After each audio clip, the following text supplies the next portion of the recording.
This coffee shop is a ray of light that shines here. So it turns out that the new immigrants can't become part of their new society, and they come here to find answers to their inner problems. You know, a lot of people come and say that this person died or that person just passed away. When I was 14, I was sent to jail. There, I started using drugs. I thought I'd come here to Israel and start a new life. My mother told me that maybe in the desert there are no drugs, but I realized that here drugs are around every corner. Just imagine you can do something for Jesus through these people who are lost. And now we're right at the heart of this beautiful ministry in this amazing coffee shop that we have in Tel Aviv. We're about to ask Sasha a couple of questions. This is the most wonderful ministry here in Israel for me. I've been serving here for 9 years. Many people went through it. Between 50 and 100 people come here every day. This coffee shop is a ray of light that shines here. Usually they come here to change their clothes, to eat, to hear that there is hope, that we were like them and that Jesus Christ saved us. We tell them about our warm houses, that you can come there, that there's a clean bed, and that you can start it all over again, that you can be free of any addiction that has conquered you, because you are not born this way. It's the best form of gospel to these people, when you can feed them, give them new clothes, give them a hug, and talk about hope. It is the best way to share the gospel with them honestly. And a lot of people come here and do the cross signs and tell others, don't swear in the coffee shop.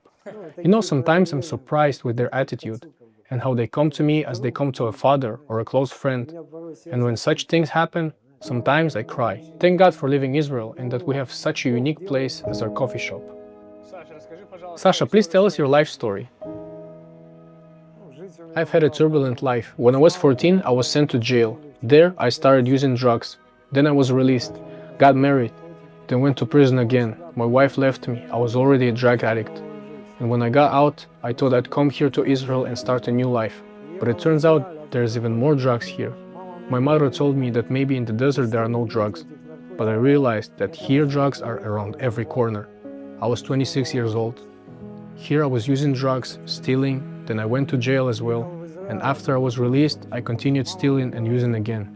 At the end, I was fed up, so I began to wonder why I was even living. In 2012, I became a believer. God found me that year.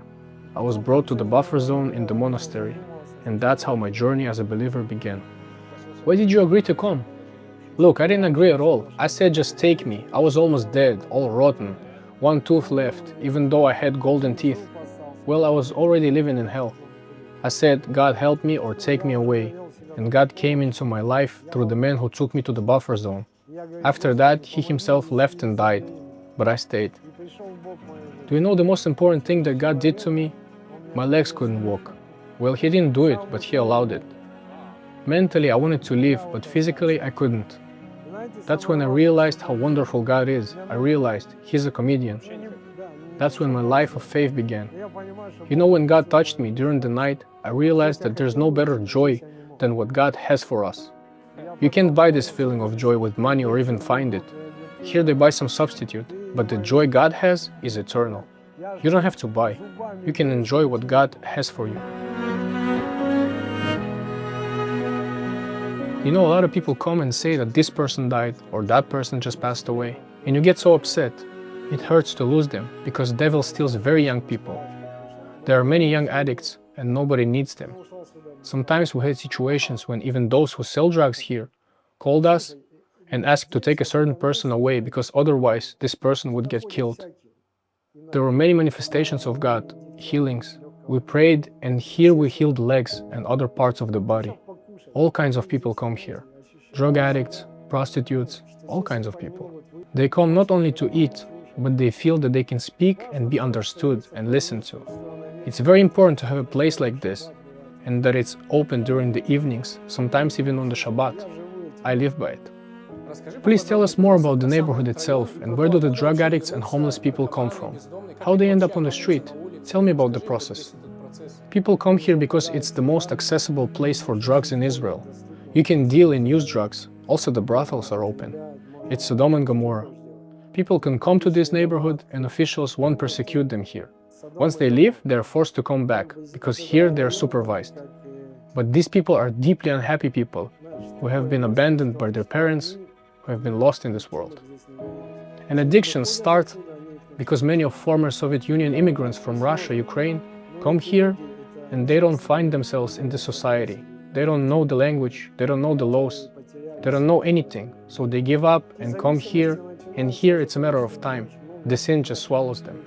So it turns out that the new immigrants can't become part of their new society, and they come here to find answers to their inner problems. Many of them abandoned by their wives, abandoned by their parents, rejected by the society.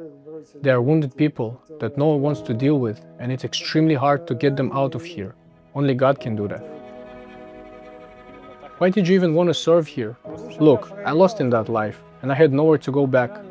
My friends and my family turned their back on me, and I was abandoned. So all I can do is to start building my future. And with God's help, I've been building my life for 13 years.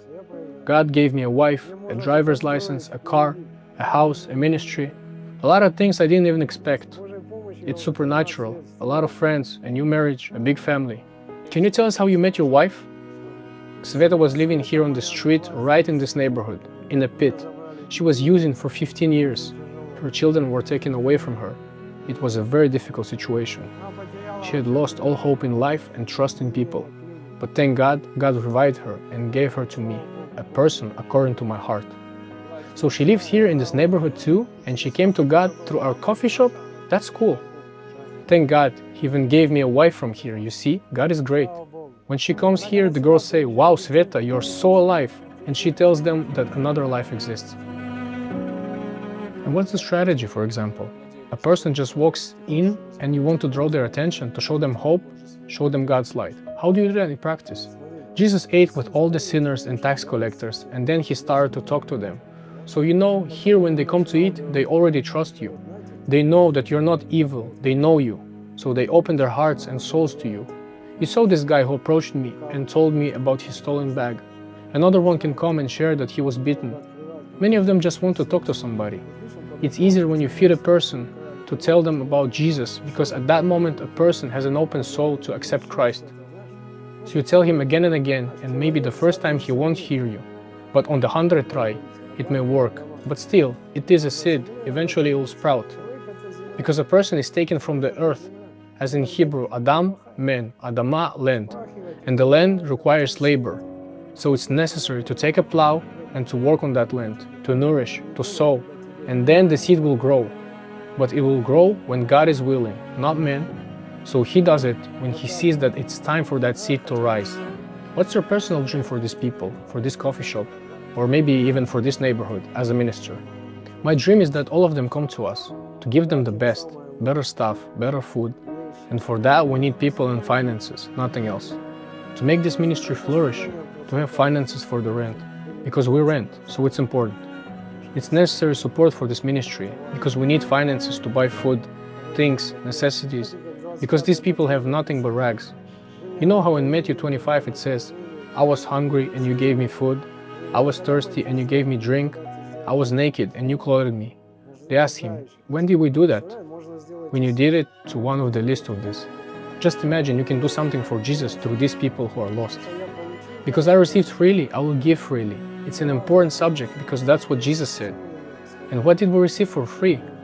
The freedom in Christ, so we must share it.